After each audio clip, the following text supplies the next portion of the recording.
Varicose veins వ్యాధికి కేవలం 30 నిమిషాల్లో చికిత్స. కాల్ చేయండి 9989527715. శతాబ్దాల తరబడి దక్షిణ భారతదేశంలో ప్రత్యేకించి తెలుగు ప్రజలు, అదేవిధంగా మన చుట్టూ ఉన్న తమిళ ప్రజలు, కన్నడ ప్రజలందరూ కూడా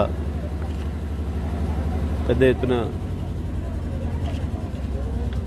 రైతాంగం ప్రజలు జరుపుకునే పండుగ సంక్రాంతి పండుగ. వ్యవసాయానికి అనుబంధంగా రైతుల పంటలన్నీ వచ్చి ఆ పంటలన్నింటినీ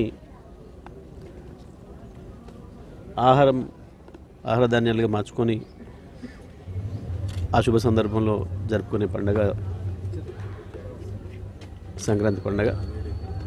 3 రోజులు వరుసగా 3 రకాల కార్యక్రమాలతో ప్రజలందరూ కూడా జరుపుకునే పండుగ. ప్రత్యేకించి ఈ భోగి మంటలతోని కార్యక్రమం ప్రారంభించుకొని ఈ చెడు ఆలోచనలు, పీడలు అన్నీ కూడా భోగి మంటల్లో పోవాలని, అదేవిధంగా మళ్ళీ పంటకు రైతాంగం సమాయత్తమవుతున్న సందర్భంలో వారికి శుభాలు జరగాలని చెప్పి కోరుకుంటూ నిర్వహించుకునే పండుగ. మరి సూర్యాపేటలో కూడా ఈరోజు వివిధ వార్డులలో ఈ పంటను పెద్ద ఎత్తున ఉత్సాహంగా ప్రజలందరూ జరుపుకోవడం జరుగుతూ ఉంది.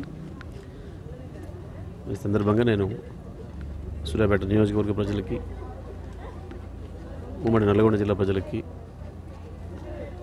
ఈ పండుగ జరుపుకుంటున్న వాళ్ళందరికీ కూడా శుభాకాంక్షలు తెలియజేస్తూ, మరి ఈ సంవత్సరం కూడా మళ్ళీ పంటలు బాగా పండాలని, రైతాంగానికి ప్రభుత్వ సహకారం కూడా అన్ని రకాలుగా అందాలని చెప్పి కోరుకుంటూ ప్రజలందరికీ సంక్రాంతి శుభాకాంక్షలు.